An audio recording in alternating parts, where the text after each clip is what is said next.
Well, happy Mother's Day to you. Let's hear it for all the mothers. And we have extra. I got 5 dozen roses. So just hope that would cover. So happy Mother's Day.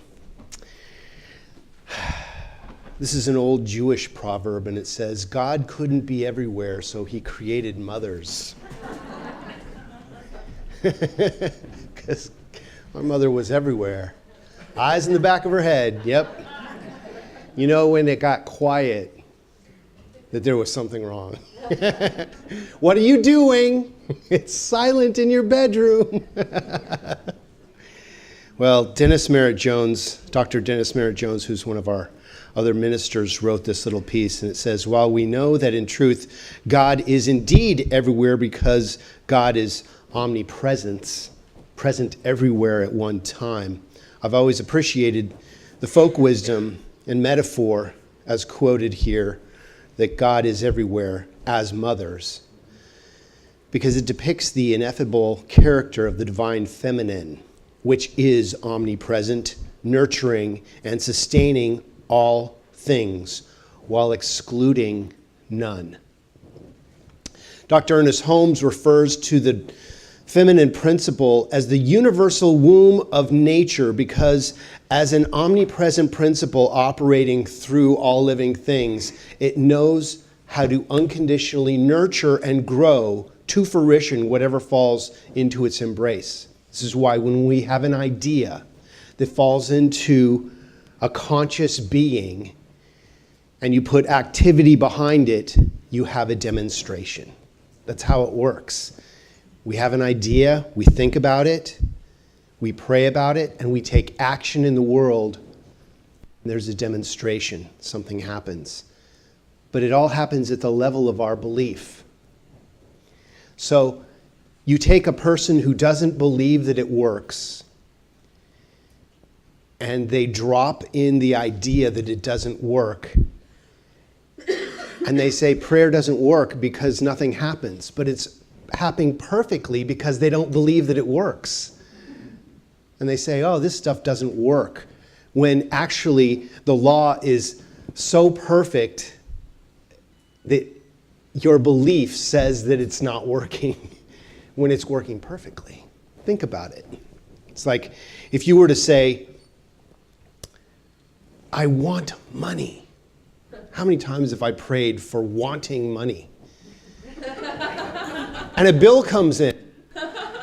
I go, no, I wanted money. I wanted this to be a check, not a bill. But the universe is so literal that it says, oh, you want the want of money? Here's another bill. It'll make you really want money now. See the thin difference between the want of something. So if you say, I am abundant in all ways. I am perfectly filled to overflowing with the love and the abundance of the universe. How a subtle shift in consciousness, all of a sudden you're a conduit through which the wisdom of the universe flows. And all of a sudden you're flushed with everything you need and more. It's just a subtle change, it's something to think about. So, I believe another term for the divine feminine could also be unconditional love, right? Mothers are loving, unconditional. My mother used to say all the time, I love you so much, I just don't like what you do. I just don't like some of the choices you make for yourself. I'm like, Mom, just let me make them on my own. And she was always there for me. I told you so. Oh, Mom. So in other words, God, as the divine feminine, is the unconditional love that we feel. We are loved at depth all the time, regardless of what we believe the infinite is or is not. It's always there for us. Life is always living. You can't turn off life. Even if you were to take your own life, you would awaken, I believe, somewhere else as the continuation of this energy. Energy just doesn't get snuffed out. It just changes form. Most of us have heard and agree with the statement that unconditional love is the most powerful force in the universe because it aligns us directly with the highest vibration of the infinite. God is love, and love is God. We feel that. It's not just something we believe. I don't just believe that the ground is going to be there in the morning when I wake up. I don't have to say a treatment in the morning. Okay, God, make sure that the ground is where it's supposed to be when I put my foot out of the bed. It's there for me. It's always there for me. And God is always there for us in the same way. Then it would seem logical to say that women are inherently more powerful than men. Hear, hear.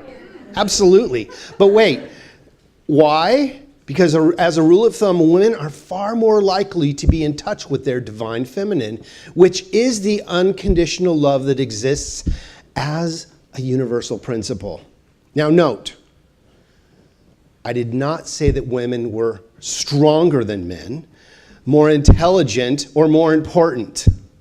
There's an equalness going on here.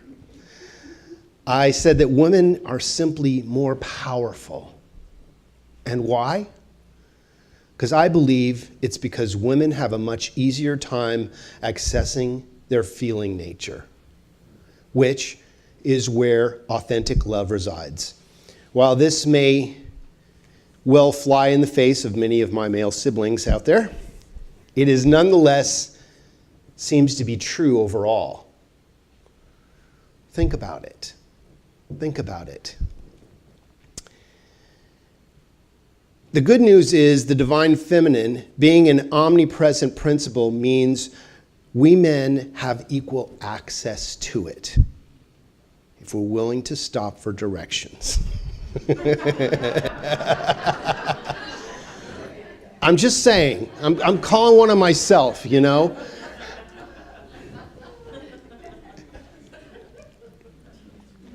So the problem is that we all may not be willing to go there because it is generally buried a bit deeper in men and may require some revealing and balancing of our internal energy, that we can be flat out uncomfortable for most of the average male. It's just not something that we're hooked up the same way.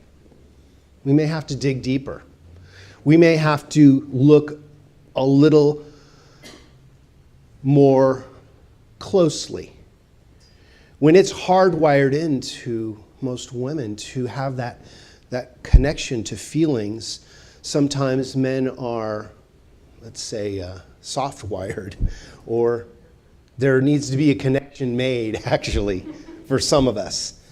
But I think most men believe that to access the divine feminine within means becoming more vulnerable, and for many, I suppose, it could mean that. But irrespective of the discomfort, it is only in the light of that vulnerability that authentic love fully reveals itself. And when the male aspect, and it doesn't matter male, female, it's the male, the divine masculine. You see, God isn't a color, a race, a gender, a political party. God is all things.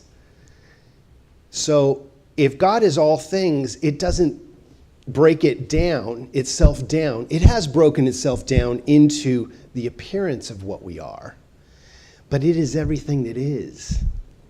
So it doesn't discriminate against.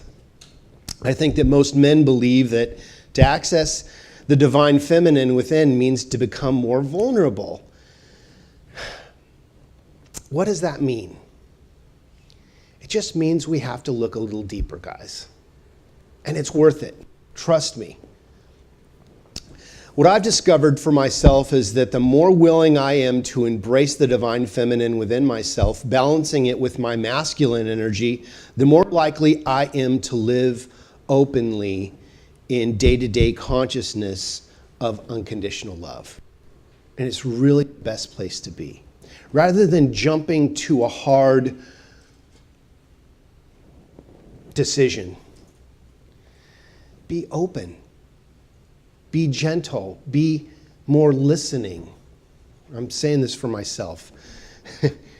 Leave the window open an inch for a new idea to blow in, as my dad would say. Because once you shut that window, once you dam off the energy, you hit a wall. And when we hit a wall, we hurt our head. At least my thick skull seems to. But I'm getting a thinner skull as time goes on, it seems like. I'm getting a little more pliable, as it were. So yes, first and foremost, Mother's Day can be an opportunity to celebrate our earthly mothers, thanking and honoring them for the amazing job that they did in bringing us into the physical world, using the very principle of the divine feminine nature to birth us with unconditional love and nurture us for so many years, and then selflessly launch us onto our spiritual journey into the human experience. Wow, how powerful is that? Love something so much that you prepare us, to go into the world of form. You know, it's incredible. For the first 9 months, we are one with our mothers, right? And then we're born into this world of form. We tell the infinite, thanks so much for the great job. We got it from here. We'll take over from here. We're like, oh, that's the time that we need the divine the most, right? That's why a lot of us mothers go into prayer, I think, right about the time we have children. Perhaps equally as important, Mother's Day can be a chance for each of us to consciously reconnect with the principle of the divine feminine within ourselves, which is where the true power of unconditional love resides. Waiting to embrace and nurture us, celebrate the divine feminine this Mother's Day, and notice how loved you really are by the infinite. This doesn't matter if you had a mother, didn't have a mother, your mother's on this plane of existence or not. All of us are loved by that divine energy of the mothering essence, by the infinite spirit that created all of us. So, how strong is the power of this love? It's indescribable. You go to describe the mother or the love that you have for your mother, or that she has for you, and it is indescribable. So a mother's love is the love that Spirit has for each one of us, but even stronger. What miracles have you seen happen between a mother and her child, between Spirit and its creation? Well, I have a little story here. This is one account of such love. The woman's name is Angela Cavallo, and she lives in Lawrenceville, Georgia, where the incident happened on April 9th, 1982. Her teenage son, Tony, had a 1964 Chevy Impala jacked up in the driveway. He'd removed a rear tire and was working on the suspension. It was then that a neighbor kid came to the kitchen door to tell Angela that there'd been an accident, and she rushed out to find Tony pinned under the car, and something had been struck, and that he was trying to loosen something, and he'd rocked the car off the jack, and now he was caught in one of the rear wheel wells. All she could see of him was from his waist down. Ancient Chevys being big old cars with a lot of room around the wheels, Tony wasn't immediately crushed, but he was out cold. Hollering to the neighbor kid to call 911 and get help, Angela grabbed the side of the car, and with both hands, she pulled up with all of her strength. The AP account said that she raised the car 4 inches. She doubts it was that much, but believes it was enough to take the pressure off. She recalls nothing about the rescue, but the AP said the 2 neighbors reinserted the jack and dragged Tony out from under the car, and he recovered. Angela, then in her late 50s, guessed she kept the car propped up for about 5 minutes or so. She describes herself as a 5'8", large-framed and strong, but figures she couldn't have picked up the car under normal circumstances, attributing her feat to adrenaline. Thanks to journalist Marianne Manela for providing the AP story. Some may quibble that lifting a car a couple of inches is hardly the same as picking it up. Doctors say an adrenaline rush wouldn't last 5 minutes and suggest that what we're seeing here was so much superhuman strength as endurance in the face of otherwise overwhelming pain. Maybe, my point is, car lifting stories do have a basis in fact. Wow. Just 5 inches. Just to get the weight off his chest so that he could be pulled to safety and get that jack back under there. All of us guys know that fear of working on a car. We always double jack it. I always do. I always double jack it now. I always put like a cinder block somewhere or something, just so something like this doesn't happen. Because things can happen. All she knew was her son needed help and lifted that car. And we would all do it if we could. But see, she didn't know she couldn't do it. Just like the bumblebee doesn't know that it's not supposed to fly. Scientifically, the bumblebee is not designed to fly. Its body is too heavy for its wings. But it flies nonetheless. There is within most mothers an unconditional, almost desperate love for their child that begins often before birth and never ends. This love is universal and transcends borders, cultures, and continents. Like a fierce mama bear protecting her cubs, many mothers are willing to risk personal suffering, energy, or loss of life to keep their children safe. How far would the infinite, do you think, go on your behalf as that mother concept of your life? See, we have a love. We are built within love. And a lot of us run around going, where's my love? Where's my love? I want my love. Just like a fish swims around saying, where's the water? Where's the water? And we are living within the venue of it. But we look everywhere else past our own doorstep where the roses are growing. So I'd like to say a shout out from my mom. She passed March 8, 2006. But you may know her. You may have seen her. She is an old radio star.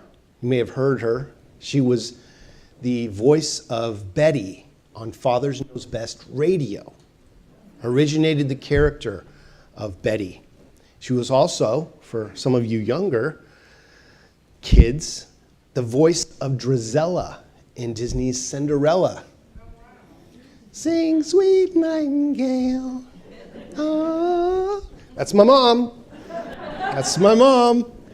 She was also the model and voice for the GE Carousel of Progress at Disneyland. If you ever saw where the audience moves around the GE products that they were cleverly selling as animatronic figures, that was my mom as all the women and her voice. It was very weird as a kid to go see that.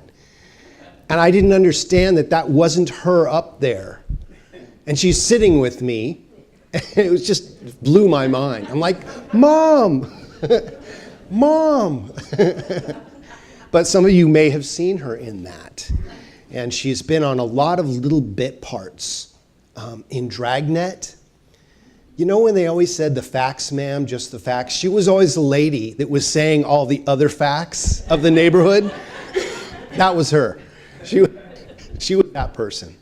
But I truly love my mother very much. And it would be incomplete without having a shout out to my own mom. But I like to share her with you because you may know her. You may have seen her. She's one of those generic moms. But she was not generic. She was something special. So I'd like to end with a poem for Mother's Day. My mom is my shepherd. I shall not want. She makes me lie down under downy comforters. She watches me play beside the still water.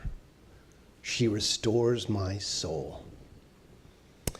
She leads me into paths of respect, responsibility, and goodness, for I am her namesake.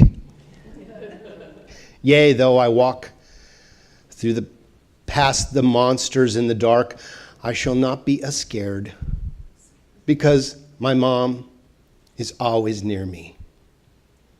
Her hands and her voice, they comfort me. My mom sets the table and cheerfully calls me to dinner, even in front of big, mean bullies like my brother. She anoints my skinned knees and broken heart with kisses. She smiles and throws me a towel when my cup runneth over.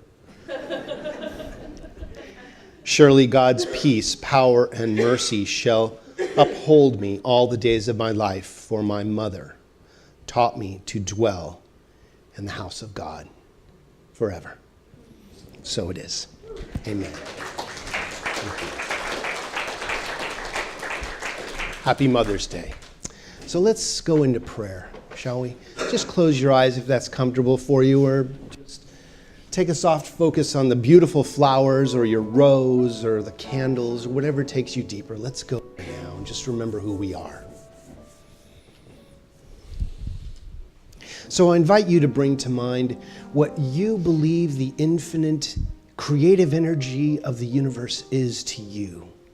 Whatever your idea of God or Christ consciousness or Jesus the Christ, whatever is your idea of the infinite, bringing it to the forefront of your consciousness and knowing that there is a power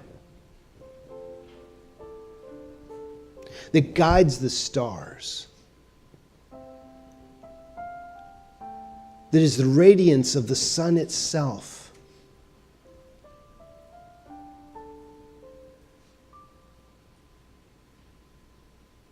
It is in the crash of the wave. It is within the spider's web. It is the energy that beats our heart, that sends all the right molecules within us to heal us every day of our lives. It breathes our body. And I know that the divine feminine energy of life is right where we are all the time, birthing our next idea into form. As we plant the seed of what we choose to be, do, and have in our lives, that creative energy of the infinite grabs hold of it, germinates it, and sprouts it into our lives in a way that makes sense for our ultimate, highest, and best good.